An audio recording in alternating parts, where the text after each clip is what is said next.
사무엘상 13장 구약성경 426페이지 있습니다. 426페이지 사무엘상 13장 1절에서 좀 길지만 23절 마지막 절까지 말씀 볼 때에 제가 석절 읽고 우리 성도님들께서 한 절 읽고 교독하겠습니다. 사무엘상 13장 제가 먼저 석절 읽습니다. 사울이 왕이 될 때에 40세라 그가 이스라엘을 다스린 지 2년에 이스라엘 사람 3,000명을 택하여 그 중에서 2,000명은 자기와 함께 믹마스와 베델산에 있게 하고 1,000명은 요나단과 함께 베냐민 기브아에 있게 하고 남은 백성은 각기 장막으로 보내느라. 요나단이 게바에 있는 블레셋 사람의 수비대를 치매 블레셋 사람이 이를 들은지라. 사울이 온 땅에 나팔을 불어 이르되 히브리 사람들은 들으라 하니 온 이스라엘이 사울이 블레셋 사람들의 수비대를 친 것과 이스라엘이 블레셋 사람들의 미움을 받게 되었다 함을 듣고 그 백성이 길갈로 모여 사울을 따르니라. 블레셋 사람들이 이스라엘과 싸우려고 모였는데 병거가 3만이요 마병이 6,000명이요 백성은 해변의 모래같이 많더라. 그들이 올라와 베다윈 동쪽 믹마스에 진침해 이스라엘 사람들이 위급함을 보고 절박하여 굴과 수풀과 바위 틈과 은밀한 곳과 웅덩이에 숨으며 어떤 히브리 사람들은 요단을 건너 갓과 길르앗 땅으로 가되 사울은 아직 길갈에 있고 그를 따른 모든 백성은 떨더라. 사울은 사무엘이 정한 기한 대로 200 동안을 기다렸으나 사무엘이 그를 오지로 오지 아니하며 백성이 사울에게서 흩어지는지라. 사울이 이르되 번제와 화목 제물을 이리로 가져오라 하여 번제를 드렸더니 번제 드리기를 마치자 사무엘이 온지라. 사울이 나가서 맞으며 문안하매 사무엘이 이르되 왕이 행하신 것이 무엇이냐 하니 사울이 이르되 백성은 내게서 흩어지고 당신은 정한 날 안에 오지 아니하고 블레셋 사람은 믹마스에 모였음을 내가 보았으므로 이에 내가 이르기를 블레셋 사람들이 나를 치러 길갈로 내려오게 되거나 내가 여호와께서 은혜를 간구하지 못하였다 하고 부득이 하여 번제를 드렸나이다 하니라. 사무엘이 사울에게 이르되 왕이 망령되이 행하였도다. 왕의 하나님 여호와께서 왕에게 내리신 명령을 지키지 아니하였도다. 그리하였더라면 여호와께서 이스라엘 위에 왕의 나라를 영원히 세우셨을 것이거늘 지금은 왕의 나라가 길지 못할 것이라. 여호와께서 왕에게 명령하신 바를 왕이 지키지 아니하였으므로 여호와께서 그의 마음에 맞는 사람을 구하여 여호와께서 그를 그의 백성의 지도자로 삼으셨느니라 하고 사무엘이 일어나 길갈에서 떠나 베냐민 기브아로 올라가니라. 사울이 자기와 함께한 백성의 수를 세어보니 600명 가량이라.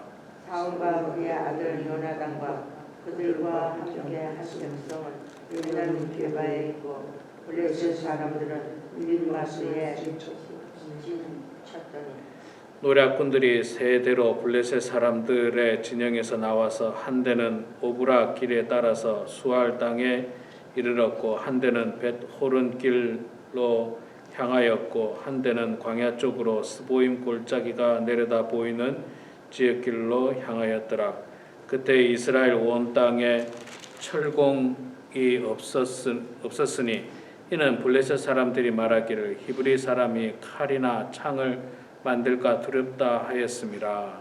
온 이스라엘 사람들이 각기 불습이나 삽이나 독이나 잉여를 버리려며 블레셋 사람들에게로 내려갔었는데 곧 그들이 괭이나 삽이나 쇠스랑이나 도끼나 채찍이 무딜 때에 그리하였으므로 싸우는 날에 사울과 요나단과 함께한 백성의 손에는 칼이나 창이 없고 오직 사울과 그의 아들 요나단에게만 있었더라.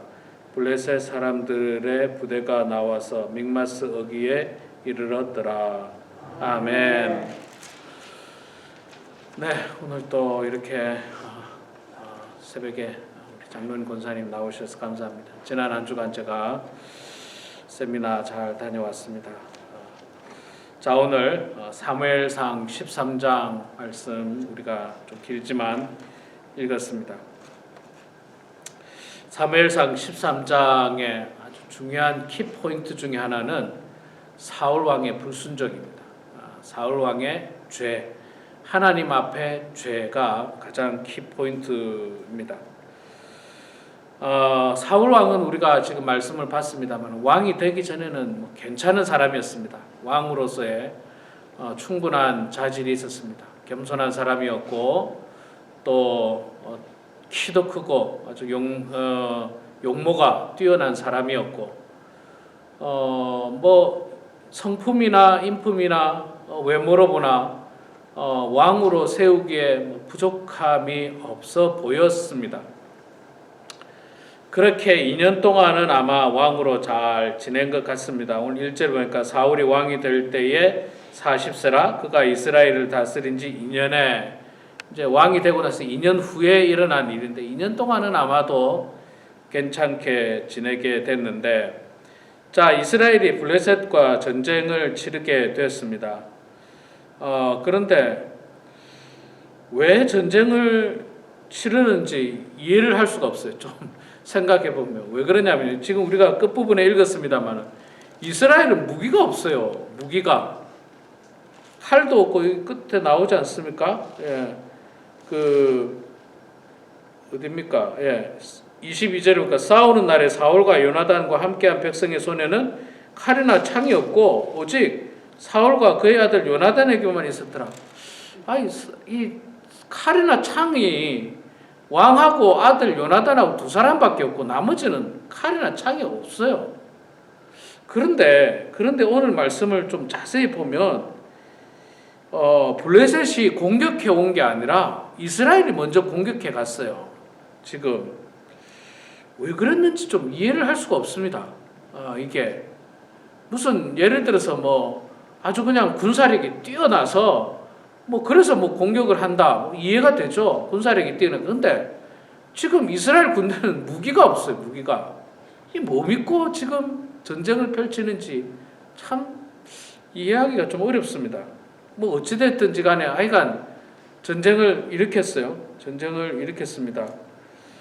3절에 보니까 분명 블레셋이 먼저 공격한 게 아니에요. 3절에 요나단이 게바에 있는 블레셋 사람의 수비대를 치매 블레셋 사람이 이를 들은지라 사울이 온 땅에 나팔을 불며 이르되 히브리 사람들은 들으라 하니. 예. 하여간 뭐 전쟁이 이렇게 일어났습니다. 전쟁이 이렇게 일어나서 지금 야단이 났습니다. 그런데 이게 이스라엘 히브리 사람들은 그 당시로는 철공소가 없었던 것 같아요. 철기를 가지고 농기구도 만들지를 않았습니다. 농기구를 만들지 않고 농기구가 필요하면 블레셋 지역에 가서 사오던 때였다라고 성경이 지금 그렇게 이야기하고 있으니까 뭐 철공소가 없고 그러니까 칼이나 창도 없고 무기가 없습니다. 그럼 무기 없는 사람이 몇 명이라고 나옵니까? 600명입니까? 본문에 보면 그렇게 나오죠. 600명 정도 이렇게 있고 반대로 블레셋 사람들은 얼마나 많으냐면 5절에 보니까 블레셋 사람들이 이스라엘과 싸우려고 모였는데 병거가 3만이요 마병이 6천이요 백성은 해변의 모래같이 많더라. 예, 이건 뭐 정말 상대가 되지 않는 지금 상황입니다. 근데 왜 전쟁을 일으켰는지 좀 이해를 할 수가 없는 부분에 이게 아마도 결국에는 교만한 마음인 것 같아요. 교만한 마음. 내가 왕이 되고 이제 2년이 됐는데 뭐 이제 뭔가 업적을 좀 보여주려고 하지 않았나 뭐 그렇게 생각했는데 전쟁은 하자마자 상대가 안 되죠. 상대가 안 돼서 이스라엘 백성들은 혼비백산 막 도망을 갑니다. 수풀에 숨고 바위 틈에 숨고 뭐 은밀한 곳에 웅덩이에 숨고 막 이렇게 떨고 있습니다. 그리고 이제 백성들을 모아서 하나님께 도움을 구하는 번제를 드리려고 하는 순간이에요. 그런데 번제는 제사장이라든지 대제사장이라든지 뭐 선지자들이라든지 이렇게 이스라엘의 영적인 지도자가 와서 그 번제를 드리는 인도를 하게 됩니다. 그 당시에 사무엘이 있었으니까 사무엘이 와서 번제를 드리는데 이렇게 인도를 하면 되는데 율법에 의하면 뭐 그 제사장 이외에는 다른 사람들이 함부로 할 수가 없습니다. 그런데 사무엘이 늦게 온다는 이유로 말미암아서 사울 왕이 자기가 야 빨리 번제 드리자. 뭐 내가 왕인데 내가 해도 되지 않겠느냐. 그런 마음으로 사무엘 선지자가 오기도 전에 사울 왕이 자신이 그냥 부랴부랴 번제를 드립니다. 자, 이게 뭐가 문제냐면 하나님의 명령을 거역했다는 거예요. 하나님의 명령을 거역했다. 하나님 분명 율법을 통해서 제사장을 통해서 영적인 지도자를 통해서 제사를 지낼 것을 명령했는데 사울 왕이 그냥 편한 대로 한 거예요. 편한 대로. 야 지금 바쁘니까 그냥 뭐 이번에는 그냥 바쁘니까 내가 인도하지 뭐. 바쁘더라도 하나님의 명령을 지키고 하나님 말씀대로 생활해야 되는 것이 당시 이스라엘의 법도고 또 당시뿐만 아니라 지금도 우리가 지켜야 되는 하나님의 말씀입니다. 하나님의 말씀은요 바쁘면 안 지키고 안 바쁘면 지키는 게 아닙니다. 또 하나님의 말씀은 뭐 경제적으로 넉넉하면 지키고 먹고 살기 힘들면 안 지키고 그런 것도 아니에요. 하나님의 말씀은 진리의 말씀이기 때문에 어떠한 상황이라도 지켜야 됩니다. 지키려고 노력을 해야 돼요. 노력해야 됩니다. 하나님께서 우리들에게 주셨던 수많은 그 말씀들. 그런데 뭐 바쁘다고 뭐 안 지키고 뭐 이렇다고 또 안 지키고 저렇다고 안 지키고 이렇게 저렇게 이런 핑계 대고 저런 핑계 대고 자꾸 안 지키기 시작하면 안 되는 거예요. 특히 하나님께서는 원칙적으로 왕을 원치 않았지 않습니까? 왜? 왕을 세워놓으면 분명 그가 교만할 것을 하나님은 다 알고 계셨던 겁니다. 그래서 사울 왕은 결국 그가 교만한 마음을 가지고 하나님의 명령을 거역하는 큰 죄를 범합니다. 그래서 사무엘이 왔을 때 이 사울 왕을 꾸짖습니다. 13절에 보니까 사무엘이 사울에게 이르되 왕이 망령되이 행하였도다. 왕의 하나님 여호와께서 왕에게 내리신 명령을 지키지 아니하였도다. 아주 냉정한 뼈아픈 말이죠. 왕이 망령되이 행하였다. 왕이 하나님께서 명령하신 그 명령을 지키지 않았다.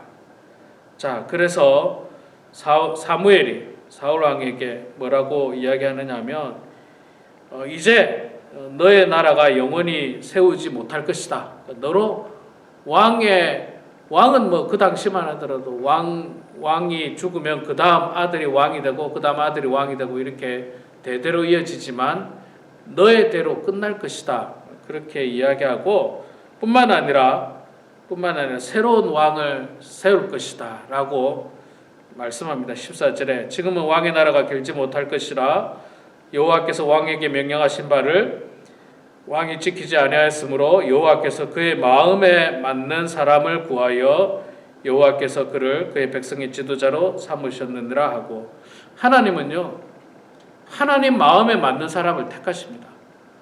잘난 사람을 택한 게 아니에요. 돈 많은 사람 택하는 것도 아니고 무슨 세상적으로 뛰어난 사람을 택하는 게 아니라 하나님이 택하는 사람은 하나님 마음에 맞는 사람이에요. 하나님 마음에 맞는 사람. 자, 그러면 우리는 하나님 마음에 맞는 사람이 되는데 그 하나님 마음에 맞는 사람은 어떤 사람이냐? 하나님의 명령을 잘 지키는 사람이에요. 하나님의 명령을 잘 지키는 사람. 지금 사울 왕은 하나님의 명령을 무시했잖아요. 하나님의 명령을 그냥 무시하고 자기 마음대로 그런 사람은 하나님 마음에 맞는 사람이 아닙니다. 우리 사랑하는 성도 여러분, 우리 모두도 이 마지막 때에 하나님 마음에 맞는 성도들이 다 되시길 소망합니다. 세상적으로 뭐 뛰어나지 않다 하더라도 우리는 하나님 마음에 맞는 사람이 돼서 정말 하나님께서 쓰시기에 합당하고 또 하나님께서 기뻐하는 그런 모든 성도들이 되길 주의 이름으로 축원합니다. 기도하겠습니다. 사랑의 아버지 하나님, 은혜를 감사합니다. 저희들을 주님께서 사랑하여 주셔서 오늘도 이렇게 새벽 제단에 주님 전으로 저희들을 불러주시니 감사합니다. 하나님 아버지, 오늘 말씀을 통해서 사울 왕이 된 지 2년 만에 그 마음에 교만한 마음이 생겨 하나님의 명령을 거역하고 자기 마음대로 제사를 집례한 그 죄악을 저희들이 보면서 그가 하나님의 명령을 거역함으로 말미암아 사무엘에게 책망을 받고 또 큰 벌이 임할 것을 이 말씀을 통해서 저희들이 보았습니다. 아버지 하나님, 저희들은 이 말씀을 거울 삼아서 교만하지 않도록 주님 도와주시고 한평생 늘 하나님 말씀 잘 지키며 그 명령대로 살아가는 저희들 다 되게 하여 주시옵소서. 하나님 마음에 합한 자들이 되어서 정말 하나님이 쓰시기에 기뻐하시는 성도들 다 될 수 있도록 아버지 하나님 도와주시옵소서. 사랑의 아버지 하나님, 우리 사랑하는 범은 하나님께 모든 성도들을 주님께서 붙들어 주시고 함께해 주셔서 아버지 하나님의 은혜 가운데 다 건강하게 해 주시옵소서. 하나님, 나이가 들어서 육신이 점점 약해지는 것 어쩔 수 없지만 그러나 할 수만 있다면 하나님 이 땅에 살 동안 건강한 몸으로 하나님 잘 섬기게 해주시고 육신의 건강뿐만 아니라 하나님 정신적으로도 나쁜 질병에 걸리지 않도록 도와주시고 깨끗한 정신을 가지고 정말 이 마지막 때에 하나님 잘 섬기고 하나님께 영광 올려드리는 사랑하는 모든 성도들 다 되게 하여 주시옵소서. 나이가 많든지 적든지 관계없이 하나님 마음에 합한 그런 성도들 다 될 수 있도록 하나님 붙들어 주시옵소서. 아버지 하나님, 저희들은 연약하기에 이 시간에도 겸손한 마음으로 하나님 앞에 기도하면서 하루를 시작합니다. 하나님, 우리의 기도를 들어주시고 주님 응답해 주셔서 우리의 기도를 통해서 사랑하는 가족들이 또 성도들이 은혜 가운데 하나님의 뜻 가운데 살 수 있도록 축복하여 주시옵소서. 감사드리며 예수님의 이름으로 기도드리옵나이다. 아멘.